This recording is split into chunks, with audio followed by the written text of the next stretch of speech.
Good morning friends. तो आज अपन देखेंगे फार्मर प्रोटेस्ट 2.0। ओके, ये क्या है और ये 2.0 क्यों है, 2.1 क्या था, सॉरी 1.0 क्या था। तो ये हम देखेंगे कि 2020 में एक फार्मर प्रोटेस्ट हुआ था जिसको अपन 1.0 बोल देते हैं। ये किस लिए हुआ था वो भी हम देखेंगे, और एंड रिजल्ट क्या हुआ था। बहुत सारे लोगों ने इसे फॉलो किया होगा, आप सब जानते ही होंगे, फिर भी अपन इसको रिविजिट करेंगे। एंड नाउ हम देखेंगे कि ये 2024 में 2.0 क्यों हो रहा है, राइट। और क्या फार्मर की डिमांड जायज़ है कि क्या गवर्नमेंट एट फॉल्ट है, ये सब हम देखेंगे। सो पहले हम देखते हैं कि फार्मर प्रोटेस्ट 1.0 जो कि 2020 में हुआ था, ये क्या था। तो 3 कानून, कृषि कानून, 3 फार्म लॉज लाई थी government. Farmers specifically north west यानी पंजाब हरियाणा के फार्मर्स उससे डिससेटिस्फाइड थे। उन्होंने प्रोटेस्ट किया था कि इन लॉज को हटाइए। ये 3 लॉज क्या थे वो भी आप देख लीजिए शॉर्ट में। मैं उन लॉज के नाम नहीं बता रहा, बस उसका कंटेंट बता रहा हूँ। पहला लॉ था कि private players can open mandis. बहुत बड़ी चीज़ है, आप जानते हैं APMC, agriculture produce marketing committee, जिसको अपन मंडी बोलते हैं साधारण भाषा में। किसान अपना धान प्रोड्यूस करते हैं और ये मंडी में जमा करते हैं। मंडी आगे का इसको देखती है, PDS में देना है या गवर्नमेंट को चाहिए या कुछ एक्सपोर्ट करना है या फ्री सेल यानी कि मार्केट में बेच देना। तो ये मंडीज़ देखती हैं। मंडी किसान इसलिए भी जाता है क्योंकि यहीं पे इन्हें मिलता है MSP। मंडी में जब वो रजिस्टर कर देते हैं तो इन्हें MSP मिलता है, मिनिमम सपोर्ट प्राइस की न्यूनतम दर, न्यूनतम दाम मिलता है इन्हें कि इससे नीचे नहीं रहेगा दाम, इतना तो इन्हें मिलेगा ही मिलेगा। तो प्राइवेट प्लेयर को मंडी का लाइसेंस सरकार ने देने का फैसला किया था। कोई भी प्राइवेट प्लेयर जहां वो चाहे वहां वो मंडी खोल सकता था। किसान डर गए थे, उन्हें लगा कि अब प्राइवेट प्लेयर अगर मंडी में आ जाएंगे तो वो जो इक्वेशन है जहाँ पे इन्हें अच्छा दाम रियलाइज़ होता था क्योंकि APMC जाते थे, वो इक्वेशन बिगड़ जाएगा और ये प्राइवेट प्लेयर उन्हें लूटेंगे। ठीक है। सेकंड कानून था कि private players can do direct agreement with farmer, है ना। सीधे सीधे प्राइवेट प्लेयर जैसे कोका कोला, अडानी वगैरह वगैरह, रिलायंस, ये किसानों से डायरेक्ट अग्रीमेंट करते हैं जिसको कॉन्ट्रैक्ट फार्मिंग बोलते हैं, है ना। जिसको सरकार अग्रेसिवली प्रमोट करना चाह रही है। जो वेस्टर्न कंट्रीज़ हो गई, ऑस्ट्रेलिया में बहुत ज़्यादा फैला हुआ है कॉन्ट्रैक्ट फार्मिंग, और लॉन्ग टर्म में किसानों को बहुत फ़ायदा भी मिला इससे। तो सरकार ये लाना चाह रही थी, किसानों ने इसका विरोध किया। उन्हें वही डर है कि प्राइवेट प्लेयर्स फिर उन्हें लूटने की कोशिश करेंगे। तीसरा कानून था कि एसेंशियल कमोडिटीज़ एक्ट एक होता है, ये आप समझिए, है ना। एसेंशियल कमोडिटीज़ एक्ट में अगर कोई क्रॉप आ रहा है तो उसके दाम को गवर्नमेंट रेगुलेट करती है क्योंकि वो एसेंशियल कमोडिटी है, लोगों के लिए ज़रूरी है, किसानों के लिए ज़रूरी है। तो सरकार उसके दाम को रेगुलेट करती है कि ना ज़्यादा नीचे गिर जाए ना ज़्यादा ऊपर हो जाए, जिससे एंड यूज़र को नुकसान हो सकता है। तो सरकार ने कानून लाके बहुत सारे क्रॉप्स इस लिस्ट में से हटा दिए, है ना। इसका पीछे आशय यही था कि जो प्राइवेट प्लेयर्स हैं उन्हें डर रहता है, आज अगर वो ट्रेडिंग कर रहे हैं कमोडिटीज़ में या कुछ भी कर रहे हैं, उन्हें डर होता है कि सरकार कल को इसमें हस्तक्षेप, इंटरफियर करे और प्राइसेस को गिरा दे, बढ़ा दे या बढ़ने ना दे। जो forces of demand and supply ये काम नहीं कर पाते एसेंशियल कमोडिटीज एक्ट के कारण, क्योंकि सरकार उसको रेगुलेट करती है। तो सरकार ने बहुत से क्रॉप्स हटाए थे ताकि प्राइवेट प्लेयर्स ज़्यादा इन्वेस्ट करें। ठीक है। तो अब आपने जब तीनों लॉज को एनालाइज किया तो आपको दिख रहा है कि laws were aimed at increasing private participation in Indian agriculture. Okay, but हमें पता ही है कि भाई इंडिया में क्या है, रेजिस्टेंस टू चेंज।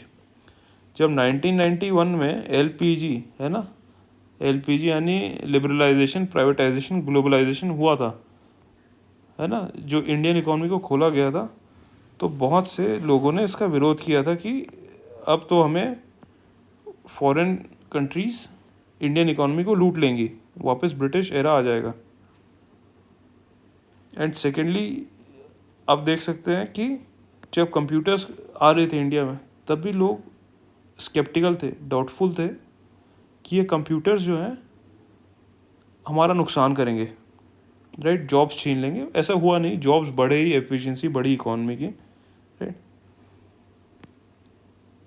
तो यहाँ पे आप एक इम्पॉर्टेंट नोट देखिए कि एग्रीकल्चर एक लॉस मेकिंग सेक्टर है इंडिया में, है ना। इज़राइल में बहुत प्रॉफिटेबल है, ऑस्ट्रेलिया में प्रॉफिटेबल है, यूएस में प्रॉफिटेबल है, बट इंडिया में एग्रीकल्चर बहुत लॉस मेकिंग सेक्टर है, ठीक है।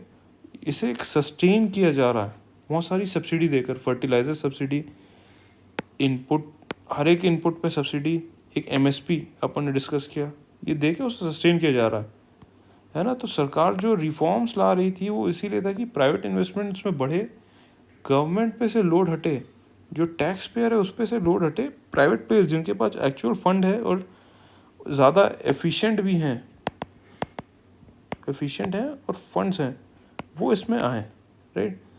तो क्या हुआ क्या नहीं, इट्स नॉट आवर कंसर्न, आपको बैकग्राउंड जानना ज़रूरी था, है ना, क्योंकि ये तो हो चुका। Let's see farmer protest 2.0।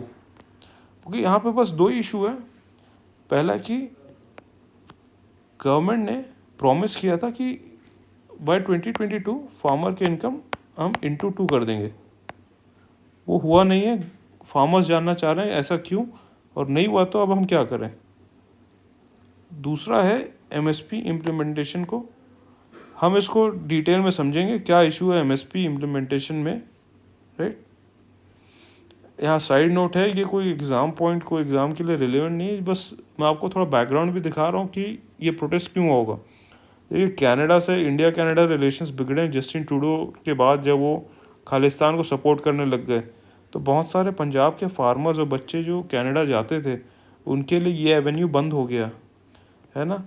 जो आर्मी में जाते थे, अग्निवीर आने के बाद उनका इंटरेस्ट ख़त्म हो गया। अग्निवीर एक स्कीम आई थी जिसमें जो डायरेक्ट नौकरियां मिलती थी, अब वैसा नहीं रहेगा। 3 साल का उनका एक प्रोबेशन होगा, उसमें वो सक्सेस हुए तो ठीक है, नहीं हुए तो बहुत सारे लोगों को आर्मी से 3 साल में छोड़ना पड़ेगा, ठीक है। आर्मी का एवेन्यू भी उनके लिए अब लेस इंटरेस्टिंग हो गया, और वहाँ गवर्नमेंट जॉब का उतना कोई क्रेज़ नहीं है अगर आप पंजाब साइड में जाएँ।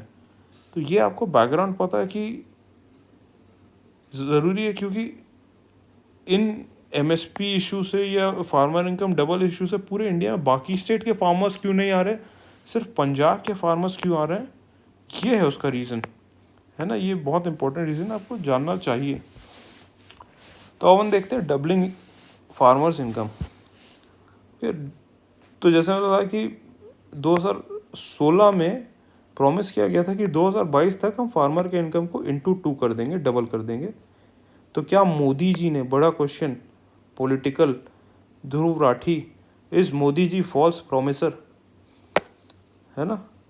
क्या क्या मोदी जी ने किसानों को धोखा दिया है, तो इसका जवाब आपको दिख जाता है कि नहीं, ऐसा कोई बात नहीं। उन्होंने अपने स्टेप्स लिए, फसल बीमा योजना, आप ये सब समझ सकते हैं, है ना। Insurance, soil health card, soil का हेल्थ कैसा है, उसकी फर्टिलिटी कैसे बढ़ाएं, उसमें क्या क्रॉप्स अच्छे रहेंगे, इंटेंसिव क्रॉपिंग करनी चाहिए कि नहीं, कौन से 2 क्रॉप्स हैं जो एक दूसरे को सपोर्ट करें, इस टाइप की चीज़ें। सौर सुजाला योजना अभी नई ये स्कीम है, जिससे सोलर हैंड पंप वाली स्कीम है ना। सोलर हैंड पंप होने चाहिए क्या। इन्वेस्टमेंट इन सप्लाई चेन, हर एक बैकवर्ड और फॉरवर्ड लिंकेज में गवर्नमेंट ने बहुत इन्वेस्ट किया है। लोन वेवर, बहुत सा लोन माफ़ हुआ है, राइट। कृषि विकास केंद्र, वही किसान को इन्फॉर्मेशन देने के लिए जो केंद्र होते हैं वो अपग्रेड किए गए हैं, बहुत सी सब्सिडी बढ़ाई गई है, ठीक है। बहुत कुछ किया गया किसानों के लिए। यहाँ पे हमें ये भी जानना चाहिए कि किसानों को कोई पर मंथ पीएम किसान स्कीम से, है ना, पर मंथ है शायद, ये पैसे भी दिए जाते हैं 2000 पर मंथ है, या फिर आई थिंक क्वार्टरली है, तो कुछ मनी भी दी जाती है। You can focus more on the scheme, PM किसान स्कीम। अब जब गवर्नमेंट कोई भी विजन देती है, जैसे मोदी जी ने दिया है यहाँ पे कि 2022 में हम डबल कर देंगे, तो क्या होता है, आदमी एक विजन बनाता है माइनस गैप, कुछ गैप रह जाता है और रियलिटी कुछ और होती है। ठीक है, रियलिटी में फार्मर के इनकम बढ़े हैं, कोई कॉन्क्रीट नंबर इतने बड़ी चीज़ का जो 80% इंडियन इकॉनमी 60-70% अगर एग्रीकल्चर में है तो कोई डेटा लाना इतना ईजी नहीं होता। बट जनरली आप स्पीकिंग फार्मर्स के इनकम बढ़े हैं, कंडीशन इम्प्रूव हुई है, डबल नहीं हुआ है ना। तो ठीक है, हमें कोई ब्रू हाहा उस पर नहीं होना चाहिए कि मोदी जी फेल हो गए या गलत प्रॉमिस किया, but you should know about these steps, you should think in a positive manner. Second है एमएसपी इम्प्लीमेंटेशन। तो इसमें आप 3 टाइप के एमएसपी समझिए, फॉर्मूला ही है, कोई टाइप्स नहीं है बट एक कैलकुलेशन का कि एमएसपी कैसे कैलकुलेट करें। पहला फॉर्मूला होता है कि भाई इनपुट कॉस्ट, जितना किसान की लागत है उतना आप दे दो। सेकंड हुआ A2+FL। A2+FL होता है, इसमें आप समझिए A2 हो गया इनपुट कॉस्ट।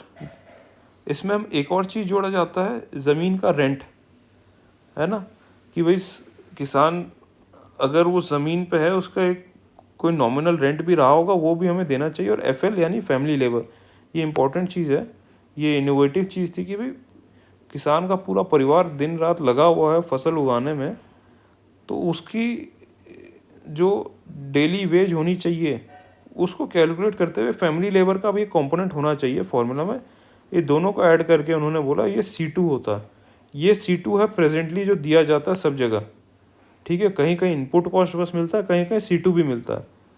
पर अब हमें देखना चाहिए कि भाई MS Swaminathan revolutionary agriculturist, father of Indian agriculture भी कहते हैं, father of Indian agriculture, Bharat Ratna मिला हुआ, इन्होंने बोला था कि भाई C2 is not sufficient. C2 तो उसका कॉस्ट हुआ, है ना, C2 कॉस्ट हुआ। अब आदमी कॉस्ट के लिए थोड़ी ना कोई काम करता है, व्यापार आज करते हैं तो कॉस्ट हमारा रिकवर हो प्लस प्रॉफिट हो। तो उन्होंने बोला C2+50%, ये एक फॉर्मूला दिया था, है ना, और सब ने एक्सेप्ट भी किया था इसे। तो वही है, किसानों का अभी जो डिमांड है वो ये है कि हमें C2 नहीं, हमें C2+50% चाहिए, है ना, ये एक डिमांड है। तो पहली डिमांड आपने समझी थी कि भाई डबल हमारा इनकम क्यों नहीं हुआ। दूसरा डिमांड है कि C2+50% चाहिए।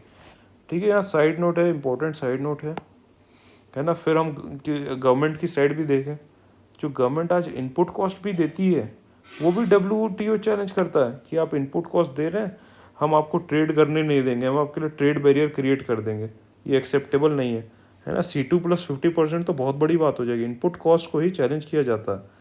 दूसरा आप देखेंगे कि भाई अगर इतना हमने दिया C2+50%, हमारा फिजिकल डेफिसिट बढ़ेगा। मैं कोई इसको चैलेंज नहीं कर रहा हूँ कि गलत है, बढ़ना चाहिए नहीं बढ़ना चाहिए, देना चाहिए नहीं देना चाहिए, बट ये आप दिमाग में रखिए कि फिजिकल डेफिसिट बढ़ेगा जो कि हम कंट्रोल करना चाह रहे हैं। और तीसरा इंपॉर्टेंट चीज़ आप देखिए कि ये जब हम किसानों को पैसा देंगे तो इससे कोई एसेट तो क्रिएट नहीं हो रहा, कोई रोड हाईवे स्कूल ये सब तो बन नहीं रहे, है ना। ये रेवेन्यू एक्सपेंडिचर है, not a capital asset creating expenditure. तो यहाँ पे अब अगर अपन इसके कंक्लूजन में आए, इसको समझें, तो हम ये नहीं कहेंगे कि सरकार गलत है या किसान गलत है, हम ये सोचेंगे कि आगे सरकार क्या कर सकती है, किसान क्या कर सकते, किसान कुछ नहीं कर सकते, सरकार क्या कर सकती है। सरकार वो ये जो अपने स्कीम से बेटर इम्प्लीमेंट करे ताकि इनकम एनहांस हो जाए, है ना। 2022 तक डबल नहीं हो पाया तो 2027 तक कर लीजिए। डबल होने से मतलब है टाइम थोड़ा ज़्यादा लग गया, कोई इशू नहीं, है ना। एक्सपोर्ट्स को बढ़ावा दीजिए, ये सबसे बेस्ट सोल्यूशन है कोई भी चीज़ के लिए, कोई भी इंडस्ट्री, कोई भी बिजनेस के लिए आप एक्सपोर्ट्स को बढ़ावा दीजिए, क्योंकि इंडिया मार्केट में रियलाइजेशन नहीं है वैल्यू की। जब आप बाहर एक्सपोर्ट करेंगे तभी आपको बहुत बढ़िया दाम मिलते हैं, है ना। तीसरा, रिड्यूस इनपुट कॉस्ट, है ना। अगर आप इनकम नहीं बढ़ा पाए, है ना, इनकम डायरेक्टली नहीं बढ़ा पा रहे, एटलीस्ट कॉस्ट कम कर दीजिए, है ना, तब भी तो आपकी इनकम बढ़ गई, है ना। तो इनपुट कॉस्ट को आप कुछ कहीं से कर कम पा रहे हैं क्या। और टेक्नोलॉजी, ये भी एक जेनरिक सब जगह लागू होने वाली चीज़ है कि टेक्नोलॉजी जो है सब चीज़ को एफिशिएंट बनाती है, फ़ायदा देती है ना। ऑन वॉर फुटिंग, है ना, ये एक जार्गन है, फालतू की बात है कि वॉर फुटिंग, पर अच्छा लगता है, वॉर फुटिंग में आप इसको कीजिए, ठीक है। तो let's conclude no conclusion as always, है ना। चीज़ों को टाइम लगेंगी, है ना। किसान जो डिमांड कर रहे हैं वो तुरंत नहीं हो जाएगा। आप डिमांड कर रहे हैं हमारी इनकम तुरंत डबल कर दो, हमें पैसे ज़्यादा दे दो। भाई पॉवर्टी एक दिन में ख़त्म नहीं होती, भूखमरी हंगर एक दिन में ख़त्म नहीं हुआ। वो जब इंडिया 1950s में आज़ाद हुआ 50 साल लगे अच्छे स्कीम लाने में। जो PDS का स्कीम आज चल रहा है जिससे हंगर बहुत हद तक कम हुआ।